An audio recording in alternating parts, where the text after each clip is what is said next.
And it's all got to do with that election that is coming next year. So, Build One South Africa leader, Mmusi Maimane, has rejected the Democratic Alliance's suggestion that smaller political parties should be barred from political positions if they don't meet a threshold of votes from the electorate. According to the DA, the leader there, John Steenhuisen, he says coalitions give smaller political parties disproportionate power. Let's discuss this, and we're joined now by Mmusi Maimane, leader of Build One South Africa, and Cilliers Brink. He is the Democratic Alliance national spokesperson. Let's start with you, Cilliers. Why this view that smaller political parties perhaps are being given too much latitude, particularly when it comes to coalitions, and what solutions are you proposing therefore?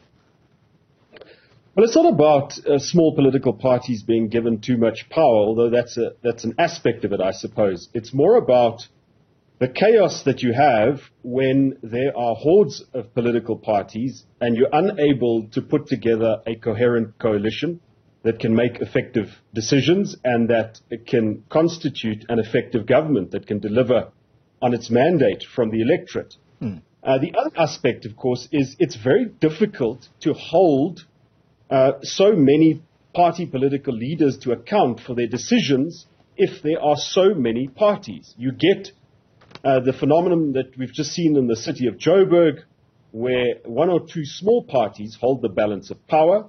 They make decisions based on their personal benefit, sometimes even for the benefit of their own pocket.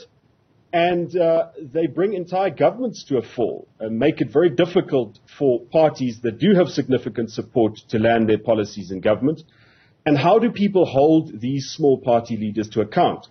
So let me just say that most systems of proportional representation across the world have got thresholds of representation. You have to clear a certain mark, you have to get a certain amount of votes before you are represented in most systems of proportional representation. Unfortunately, when South Africa's constitutional dispensation was negotiated, this was not included in our system of proportional representation, and so it leaves us with a chaotic situation where ANC one-party dominance is now coming to an end. But it's very difficult for the parties that have to step into that void and have to govern through coalitions to do so because of the chaos and the fragmentation of representation in councils and in parliament soon to be. I haven't heard the solutions part. What, therefore, are you proposing? So a threshold of representation between 1% and 2% of political parties. That is one part of the solution, but we've also suggested that parties be given more time, especially in terms of municipal law, to negotiate coalitions. Currently, you've got 14 days after an election to constitute your municipal council and elect your mayor and so forth. That is not enough, so that has to reform. We're proposing a registrar of coalition agreements so that if these coalition agreements end in dispute, that there is a third party that can mediate. And we believe that these sets of changes will stabilize our system and make coalition governments more likely to succeed. Mr. Maimane, you've heard the proposal. How do you respond?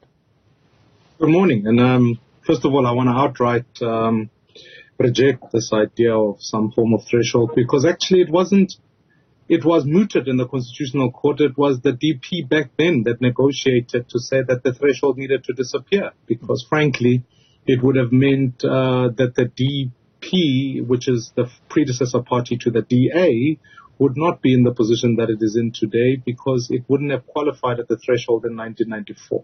So that's the first. And I think that's an important issue, because it had to be balanced against the fact that you were dealing with ensuring that the voices of all citizens are represented. It is not up to me to decide that, in fact, if a minority group, and I think it would be of the interest of the DA to seek to protect that, needed a voice in parliament, that it would have to meet a particular threshold for it to be relevant. Otherwise, what would then effectively happen is that communities like the Khoisan, etc., could potentially not have political representation. That's not fused into our constitutional democracy. It needs that. But let me be clear on a couple of things. Coalitions don't fail because of a threshold. They fail because of leadership. That's what we are watching now. Frankly, we need to look back and say, in the absence of a cogent plan about what you seek to do for citizens, where in fact it just becomes fundamentally about horse trading, coalitions don't work. Yeah. And it's not a debate between big versus small. It's a debate about that consensus built around a plan. Perhaps agree on the second point, which is a registrar of agreements. That agreement cannot just be you will fill this position or that position. It has to be this is what you will do for citizens. This is true in Germany. This is true in the Netherlands. This is true in different parts of the world where coalitions work. Thirdly, where as citizens have been disregarded on the basis of when last did we see these coalition meetings in fact take place. Today we are being treated to communication amongst coalition leaders via the media and via press statements. So if you're a resident of Johannesburg, you are waking up this morning thinking to yourself, I don't know, we had a press conference with all the leaders present at it. Now today, when the divorces are taking place, none of those leaders are coming in public to sit together and communicate the thing to us. I think it's a failure of leadership rather than a failure of the principle of coalition that includes small parties. Lastly, I think it's important to note the fact that we're living in a South Africa today where coalitions are a future. So to this effect, I'm willing to sit with anybody and across all aisles, DA, ANC, all of that. Let us find a plan that is workable for the people of this country, because the days where you will have one party dominance is what sometimes the argument of big versus small is made. It says, just give us all the mandate because it's better the devil you know than the devil you don't know. That argument falls flat because that's what delivered state capture, to be honest with you. And I can prove it on both sides of the aisle. We don't need that. What we need is actually heads to sit around a table, an agreement that is sensible, and ultimately for citizens to always be brought into the room when discussions are taking place. So one of the suggestions I'd make additional to that is make coalition discussions transparent. Like you would do tender adjudication, make sure that's the case. Yeah. Representation is dependent on the fact that citizens can come and make their issues known. And that's why I've tabled a 10-point plan that we will use as a basis to negotiate in all coalitions so that we can charter a future for this country. Mr. Maimane, I appreciate what you have said, and I also take into account what Mr. Brink has had to say. But let's use a living example, because I think it's easier to understand the debate when you have that. So, Silias Brink says, it's difficult to hold smaller parties to account, yet they have the power to collapse entire governments in a coalition situation. Let's use the example of Johannesburg. You have a mayor that belongs to Al Jama, but the representation there, I think it's 1 or 2 seats that they hold. If the government of Johannesburg, of the city of Johannesburg, were to collapse, who do you hold to account? Is it Al Jama, or is it the bigger parties that have put that individual in that seat? I think that's what Silias Brink is gravitating towards. Do you not understand his point? I understand his point entirely, but I think it's not solved by the understanding that this is a contribution by Al Jama in this instance. I'm arguing the case to say accountability. That's why I've spent the last 3 years fighting for the Electoral Amendment Bill, is because the starting point is that accountability must begin at its pinnacle and end at its pinnacle with the residents of that city.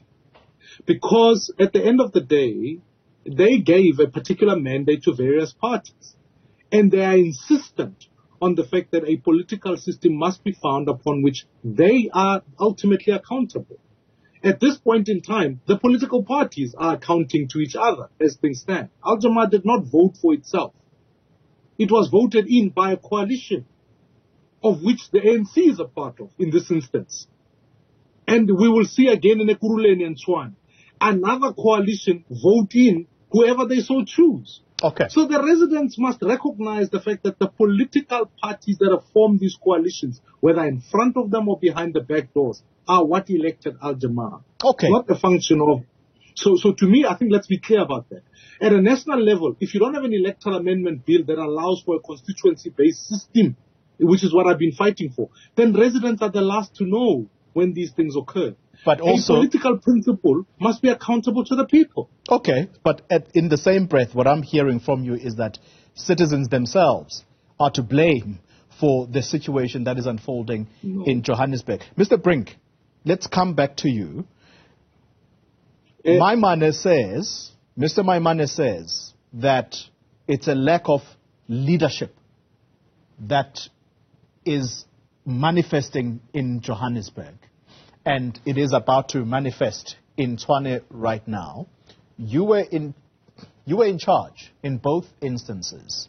Do you agree with that analysis, that it is as a result of the lack of leadership, particularly on the part of a political party like yourself that recently held governments in these cities? Well, to say it's a lack of leadership, I mean, it's all good and well, but what does it actually mean? What are you actually contributing to the discussion by saying there's no leadership? Is it just vote for me and I'll give better leadership? The point is, if we take the example of the city of Johannesburg, there are 19 political parties represented in that municipal council.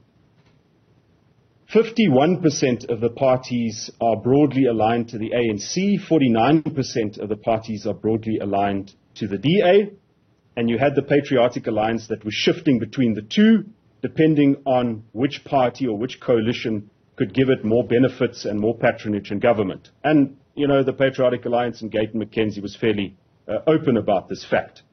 And so this loyalty shifted between parties.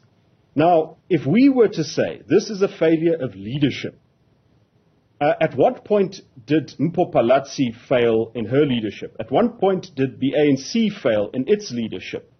At what point did Gayton McKenzie fail in his leadership? I think the simple answer is that the system is not sufficient to produce an effective outcome. It is a recipe for instability. You have to be able to put a threshold which political parties must be able to clear. Let me give you another example. To be elected in the city of Tshwane, to get one seat in Tshwane, you needed about 3,000 votes. In a massive capital city, a massive metro, you only needed 3,000 votes with a very low voter turnout at the 2021 election. So any fly-by-night, anybody who just decides on the spur of the moment to register a political party can get into council and find themselves in a position where they decide the fate of entire governments. They've got no brand, they've got no reputation, they might not even exist at the next election. But for that 5 years, they are locked into the system because of dumb luck. Now that is a defect in our constitutional model. We'll have to change it. Otherwise, leaders will not be able to be held to account for results. And again, if we take, Mr. Maimane mentioned the example of the Democratic Party in 1994. If there was a 1% threshold in 1994, the Democratic Party would still have been represented at 1.7%. And quite frankly, if the DP did not get at least 1% in that election, it didn't deserve to be represented.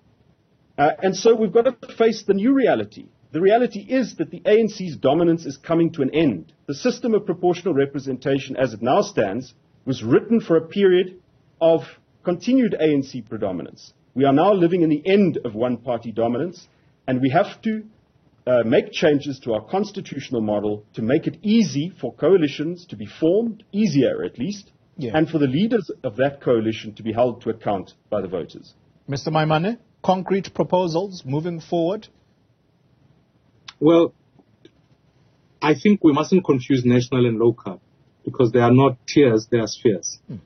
What the 3,000 example is a function of a ward councillor. You are not going to get around to that. You're not going to get around it. A ward councillor can stand and be elected. That's a PR councillor. Sorry, even on both scores, the argument holds. A ward councillor can stand and still hold the same seat. My proposal is simply this, that a coalition agreement must be drafted and be made public. It's not the size of the issue, it's the strength of the agreement. Leadership must be exercised. I spoke to even the Dutch Prime Minister here. to say that what are the regular engagements amongst coalition partners to communicate a plan for citizens to be able to endorse the said coalition, and those must be made publicly. Thirdly, as the agreement is put, the trigger points about how to collapse a government can be written into that agreement, so that no one can just wake up in the morning and say, I'm going to pull a motion of no confidence or not. Parliament, if I recall, gives you the right to only move a motion of confidence once a year. You can't do it every 3 months or every 6 months, as it's happening in these coalition agreements. And the failure there is that we weren't able to do it. And I don't want to speak at length because that's part of the history and the record. But if I recall, even the coalition that was being run with Herman Mashaba in the city of Johannesburg lasted for over 2 years. The point at the end of the day is that you can be able to, with a consistent plan, consistent communication, an agreement that is public, and make sure you are continually engaging voters, keep coalitions to work. Yeah. They don't just work on the basis of just the fact that you've got other legislative, in that instance. Legislation does one thing, but it doesn't solve all your problems. And let's not just say once we've legislated a threshold will solve all our problems. You will have to lead, even if it's 5 parties that eventually made it. You need that leadership with a plan that executes for citizens. Mr. Brink, I want to conclude the conversation on this point, that it would seem, because Mr. Maimane also seemed to tacitly agree on this point of a registrar of coalition agreements. Isn't that the solution, the ultimate solution? And as a party represented in Parliament, what are you doing to drive towards that? Because at the moment, it seems to be quiet in trying to get laws that will govern how coalition governments are run. So there's not going to be one silver bullet. It's going to be a package of reforms. And it's funny that you should ask the question, because the idea of a threshold of representation, of a registrar of coalitions, of giving more time to negotiate coalition agreements, and even what Mr. Maimane said of limiting the frequency of motions of no confidence, all of those things are part of a package of laws which the DA has already initiated in Parliament. Late last year, our Chief Whip, Sibuya Gwagube, announced these measures, and that's in the legislative pipeline. The key now is to try and find cross-party consensus of those parties represented in Parliament, and that necessarily has to include the ANC as it now stands, because the ANC also has to realize that if there aren't reforms, and if we don't create a system that's safe for coalitions, then the ANC will also not be able to have a stable and significant role in governments. The strategy of manipulating these small parties, playing them off against each other, that might work in the short term, but that's not going to be a formula for stability and success and landing your policies in government. And so we look forward to that debate in Parliament. But just as a parting thought, I really do hope that Mr. Maimane has his aspiration of clearing at least 1 or 2% of the vote. Because if he does not do that, I think we can reasonably say, why are we even having this discussion? All right. We're going to have to leave the conversation there. Ms. Maimane, I know you're itching to respond, but let's leave the conversation there. Gentlemen, I'm out of time. Silas Brink is the national spokesperson of the Democratic Alliance, and Musa Maimane is leader of Build One South Africa movement. All right. That's where we leave that. And